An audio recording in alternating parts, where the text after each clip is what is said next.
You and I have been on this roller coaster for, a while at this point. Like, we're looking at least a month that we've been on this, and we've kind of been on the roller coaster, like, low key prior to our coach being fired anyway, because we knew there was a great possibility of this happening. Um, it's gotten even more interesting this week. So, since we last spoke, Ole Miss had a meeting with Lane Kiffin and Keith Carter and the chancellor of Ole Miss. And, they kind of had a heart to heart. Supposedly, Carter and Kiffin meet every Friday. So I don't know that that part was so out of character, but the fact that the chancellor was there as well added, another layer to this. But we heard all of the rumors about an ultimatum being given that he had to have an answer. Lane kind of pushed back on that in the media, said it wasn't an ultimatum. But I mean, if you say you need to know by the Egg Bowl, it's kind of an ultimatum, right? Yeah, I think so. And if they don't want to use the word ultimatum, they just use the word deadline because there's clearly that cutoff for Ole Miss, which I think is fair on their part, like where they need to know Yeah. what Kiffin's going to do. Yeah, I mean, I agree. I think that that's a fair ask. I also think it's a risky ask, though, because do you want the answer to the question that you are asking? And then once you have the answer, what do you do with that information? If they let Kiffin ride with, I'm going to decide after the season ends, this is not something I'm going to have a conversation with you about now, and they let that ride, there's a chance he coaches them through the playoffs. There's also a chance that he has this change of heart while in the playoffs because it's just such an emotional pull and they're doing something that's never been done before. And maybe they win a lot and maybe he changes his mind. So even though I totally understand Ole Miss saying, hey, we have to know, that's a gamble too, though, right? It definitely is. Because, and even it's been coming out like, does the committee look at a coachless Ole Miss potentially and punish them in the playoff rankings? Like there is a lot going on that is riding on this decision for Lane, and really it's no one's fault except for the calendars, right? Because you have to do this right now for Yeah. the next few years. It's just a really bad time for it, and there's a lot of consequences that come with the calendar the way it is, and the fact that this decision has to get made right now. That's kind of like the Jordan Travis rule that you alluded to right now, which is, when Florida State had Jordan Travis and they were winning and they were at the top of the bracket for the playoffs. And then they lose him to injury. They don't lose. They keep winning. But there is, that eye test aspect where you say, okay, this is not the same team as it was with him. And they kept him out of the playoffs. So I think that was an interesting article. That article is written by Chris Lowe. And you've, I'm sure, heard the same smoke I have, which is that Chris Lowe and Kiffin are good friends. And did Kiffin actually float that idea to kind of pressure Ole Miss to allow him to coach the playoffs? Like, do you think there's any truth to that? And if so, how wild is that? I think there's a degree of truth to it, right? Because I mean, rumors don't just start in nowhere most of the time, so I'm sure there is some truth to it. But just in terms of the situation, it is a different situation to me than the FSU one, just because the FSU spot, that playoff field was a third the size. So if Ole Miss gets left, if they win the Egg Bowl, Lane leaves, and they get left out of the playoff, Oh, that that's would blow wild. my mind. Yeah. If you want to drop them to like eighth in the seeding rate, I guess that's fine. Still give them a home game, but it is possible that Kiffin and Lowe are kind of like talking like, dude, you should float this article real quick to see what happens. Because that wouldn't surprise me at all. Yeah, no, I mean, it wouldn't surprise me either. So another interesting rumor that I kind of heard was that part of Ole Miss wanting to push this deadline was less about keeping Kiffin. It was more about getting the next coach. And, there's all these rumors that Auburn is hot on Summerall at Tulane. And Auburn has made it pretty clear in an ideal scenario, they get to announce as soon as the Iron Bowl is over who their new head coach is, which is Saturday. Well, the Egg Bowl takes place on Friday. And there is some thought process that Ole Miss wants Summerall as well. So they needed to know so that they could ink something prior to the Iron Bowl. Do you think there's any truth to that rumor? Oh, I think there definitely is. I mean, because Summerall already has experience at Ole Miss. Like he's definitely their guy. In theory, if Lane goes, so Yeah. then that does also put them behind the eight ball. If they don't know until this decision happens, then you have 24 hours to make a pitch to Summerall before Auburn gets him. Like the Kiffin domino, like everyone is just waiting to see what Kiffin does. And then that was really going to set off a domino effect of a lot of these hires and jobs. So I think there's definitely a truth to that because Summerall, in my opinion, does seem to be that second guy at Ole Miss if it is Kiffin, if Kiffin does decide to leave.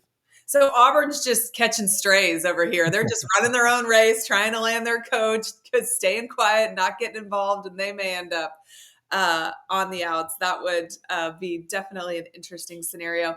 And then you got Florida and LSU, and I think the second half of this week it was widely pitched by the national media really that it's LSU and Ole Miss, and Florida's kind of out of it. There was even those rumors that Florida was being ghosted by Lane Kiffin and company, and we know that that's not true because as soon as that rumor got floated, then Florida actually met with Kiffin and his people. Um, but where do you think the roots of that rumor are from?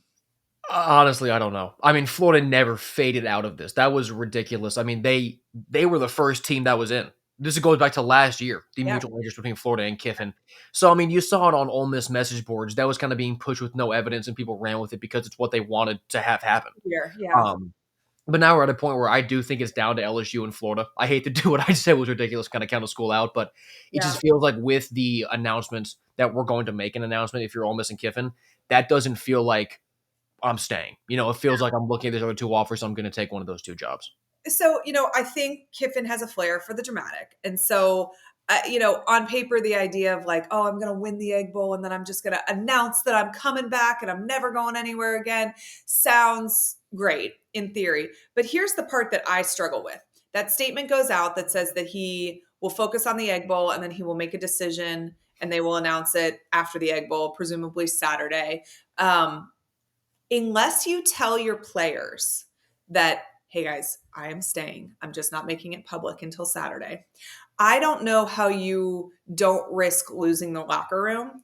But if you tell 120 guys who then immediately are going to tell their parents or their best friend or their cousin or whatever else, I also don't know how you keep it quiet for a week. Mhm. So then what was the point in saying you weren't going to announce it until after the Egg Bowl? So that's why I think there's no way he's coming back because it's just too big of a gamble either way to risk the information getting out ahead of time or losing the locker room, unnecessarily. If you lose the locker room this whole week because you don't allow these players in on your little secret that you're coming back, how pissed are they going to be when they do announce? Maybe they have, I don't know. There's just too many uncertainties for me for him to say he's coming back. It seems like too big of a gamble. What if you announce you coming back, but you lost this game because you lost the locker room because they thought you were leaving? And then you missed the playoffs because you wanted this dramatic moment. Yeah, there are definitely ways it can go wrong. But I do think that those are kind of all out the window because I do believe he's just heading out. That would be hysterical if they lose the Egg Bowl and he comes out and says, "I'm staying, guys. Hey, let's do it." I mean, But, how but bad would Ole Miss boosters be? Like that, that's actually probably worst case scenario for them yeah. if that happens. Because they also feel like 2022 was a letdown because he flirted with the Auburn job. Like Ole Miss fans don't feel like this is the first time he's done this. They also don't feel Mhm. like it's the last time he will do this, which is an interesting thing to kind of watch unfold. Okay, so let's say this announcement happens after the game. How do you view it going down? I mean, 30,000 feet, or we talked about this before on the show, actually. I do believe that LSU is a better job than Florida objectively, but Mhm. that's not what matters in this situation. What matters is what does Lane Kiffin think the better job is? And in my opinion, that's Florida because of the family ties. He idolizes Spurrier, and money's not going to be a factor in this decision. He said that a few months ago, but now you're seeing the contract details allegedly right come out. Like the money's not going to be that much different between all the schools. So Yeah. when he makes his decision, it's really not going to be because this school is giving me another $1 million a year. It's going to be where do I want to be? Where does my family want to be? I truly do believe that that's going to be Florida for Lane. So I think on Saturday, if you'll be tailgating in Gainesville, then you look at your phone, you see you got a brand new coach, and then you get to go watch a 3-win team play football. It's kind of the ups and downs of the sport there, but I do think that Florida gets some good news on Saturday. So I think it's interesting that you say that LSU is objectively a better job. I want to push back on that a little bit because, first of all, Brian Kelly may not even really be fired from Ole Miss. I'm pretty sure from LSU. I'm pretty sure that's what they're arguing right now is that nobody actually fired him. He is suing the university to get the money that was guaranteed in the contract that they wrote and they signed. And the governor meddled in that entire coaching firing. And we're talking about a guy who's had 10-win seasons at LSU. And now I thought the Brian Kelly hire was wrong from the jump, right? I don't think that he fits down there at all. I think it's a weird pairing. I would never have signed off on that if I was LSU from the beginning. I think that Brian Kelly's a guy that needs to be coaching in the Northeast, and that's about his demographic. So I'm not saying that they were wrong to fire him, but on paper, you fire a coach who's won a lot of games, a lot of places. You are coming into probably an even bigger pressure cooker than Florida. Florida gave an insane amount of rope to Billy Napier. He unfortunately was too dumb to make any of the changes necessary to like continue this experiment. All he had to do was hire an offensive coordinator. This season still could have gone 3-7 at this point, or 3-8, whatever the heck we're sitting at right now, and he would still be getting a year 5. So, and then the other thing is, our boosters don't get to medal like they do elsewhere. I think that they're probably more involved in this hire because they are less confident in Strickland's ability to do this job correctly because of the last two. But in general, Florida's boosters have always operated in here's my money and I'll be quiet. And that's the way the university has demanded it. That is not the case at LSU. I cannot recall a single situation outside of mandating the Florida State game where the state government has involved themselves in the way that they have in Louisiana. And I just don't know how objectively, as a coach, you look at what's going on there and you say, that is the place for me right now. Yeah, you're right. I should have worded that differently. Right now, that place is a disaster. I've even talked like the administration and all that involvement is a nightmare. Traditionally, it's been a better job. That's what I should have said. But right now, with the way that Jeff Landry is doing what he's doing down there, and with literally suing a former coach, I don't know. I agree with you. How you look at that and be like, I want to go coach there, where there's actively in a lawsuit. Like it's a disaster down there right now. I mean, I would even push back on the traditionally, though. University of Florida is one of the best athletic programs across the board and has been forever. Look at our rankings over the past, let's say, 50 years in athletics. We have the same number of national championships, I believe, right? We both have 3. Like We so. have, we have basketball national championships. They have 1, I think, basketball national championship. We both have baseball national championships.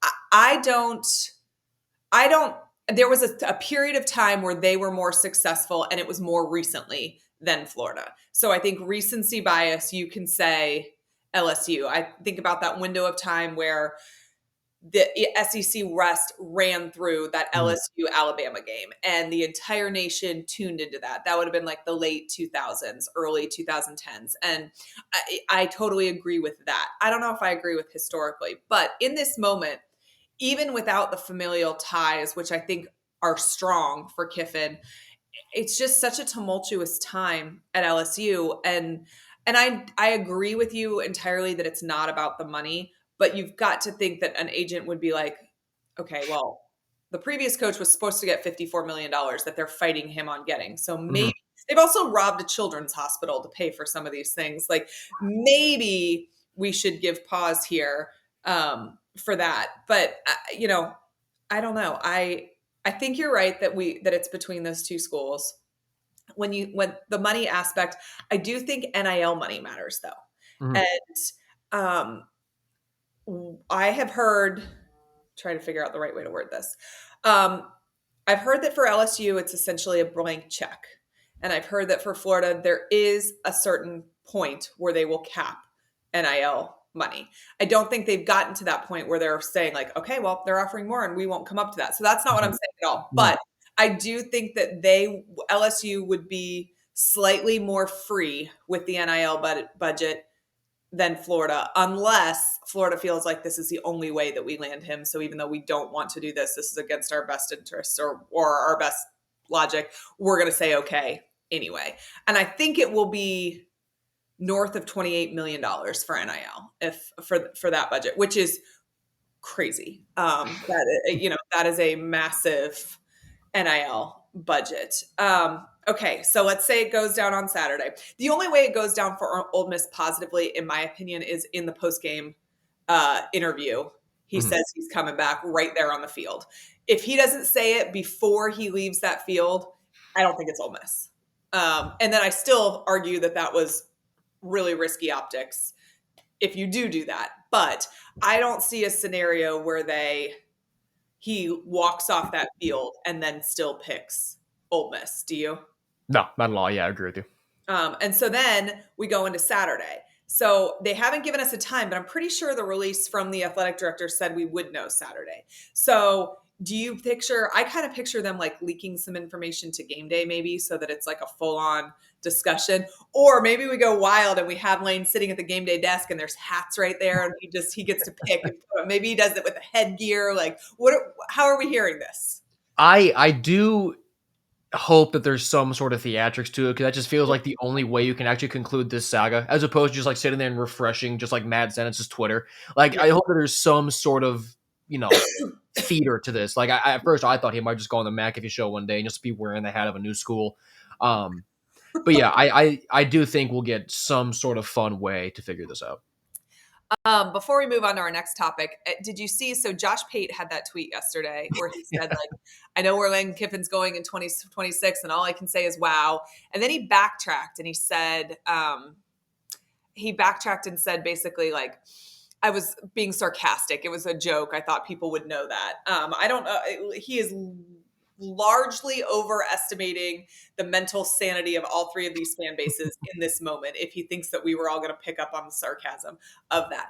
But he, in the notes of the show, it says something like people are watching us from Hammond, Louisiana, Ocala, Florida, and he lists all of these places where rumor has it some of these private closed door meetings took place, which I think is interesting. So, do you think he really doesn't know when he was being sarcastic, or do you think he put that out there and then somebody, either from one of the schools or Lane's camp, or somebody reached out and was like, that's going to be a hard no?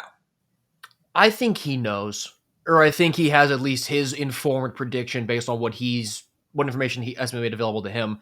I do think nobody knows for sure, but Do you think I would he's expect that he has a pretty educated guess. And that tweet has 5 million views now, by the way. That was the ultimate algorithm tweet for him to send off. 100%? So, do you think Lane knows for sure?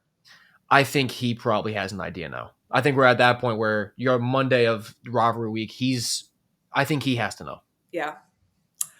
It's going to be fun to watch. I cannot wait till next Monday where we can find out if Will and I's team have gotten off the roller coaster or if we're finding out that we're actually on the world's longest and hopefully we have our barf bags.